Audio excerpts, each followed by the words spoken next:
Hey guys, welcome back to our YouTube channel. We're here today with another video for our famous segment, Law Talks. Today on Law Talks, we'll be talking about statutory rape and consent. With the recent events being covered by popular media of the recent R. Kelly case, the question on everybody's mind is, what exactly is statutory rape? Statutory rape is non-forcible sexual activity in which one of the individuals is below the age of consent. Although people consider the age of consent a blurred line, the federal law bluntly states anyone under the age of 12 cannot make sexual decisions. They've been a hugely debated topic in Congress and the House of Senate, making it an official law in 1986. Specifically on November 11th. This means that Ronald Reagan signed this law. Before this, it was a long monthly process. It all started with the bill being introduced to the House. This was in May of the same year.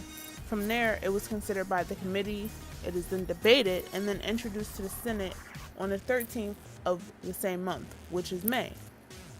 That's not all, folks. From there, they repeat the same cycle from the House of Representatives, and it's another vigorous cycle where they continuously go over this bill. It can even be denied. Senate finally came to a positive agreement on the bill and passed it along to the White House so the president can see it. Almost 8 months long. Each state has its own age of consent. The age of Pennsylvania happens to be 16, but varies through state because of state government. Under the Constitution, states are allowed to create and enforce their own laws along with federal laws. This is because every U.S. state is also a sovereign entity in its own right and is granted the power to create laws and regulate them according to their needs. The lowest reported age of consent was 7, which happened to be in a state very close to us, Delaware. 7 was the age of consent in 1880, and by the time 1920 came around, the age more than doubled. This may frighten many, but to some, 7 was the age when girls had gotten their periods and were able to conceive. At 7, I wasn't even thinking about any of that stuff. I was just focused on beating everyone in Mario Kart. There's been specific cases of statutory rape occurring. The ones we're going to talk about are the Garnett versus State case in '93 and the Dixon versus State case that happened in 2004. These two cases bring attention to specific details and even reasonings to why this law is weighed so heavily upon. The Dixon versus State case in Georgia acknowledges the Romeo and Juliet laws that branch off of statutory rape. The law makes the treatment of individuals that are closest together in age less extreme. Dixon was an 18-year-old male and he was sexually involved with a 15-year-old female.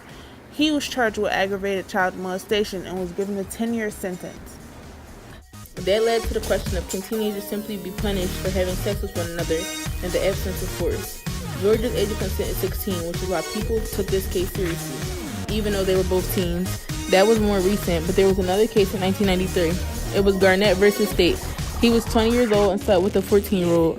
This is different from the Dixon State one because she was way below the age of consent in Maryland, and he was a grown man. He not only had sex with her, but she was pregnant with his child. He was sentenced to 5 years in prison and 5 years of probation. You all may be wondering how on earth is this happening in this day and age.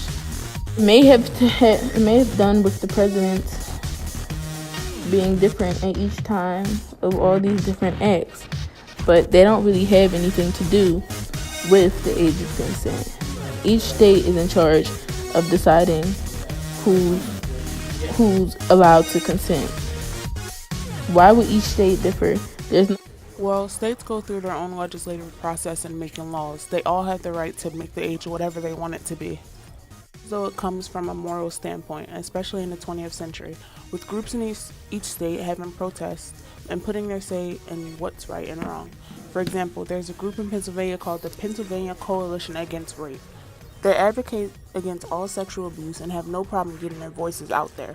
They have held protests and even in some cases influenced the votes of the people who make the difference in raising the age of consent to 16 in Pennsylvania.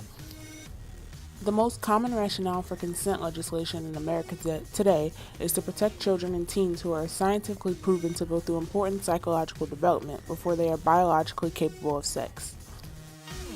That's all the time we have today. We appreciate all that came and listened. Hope to see you next time on Law Talks.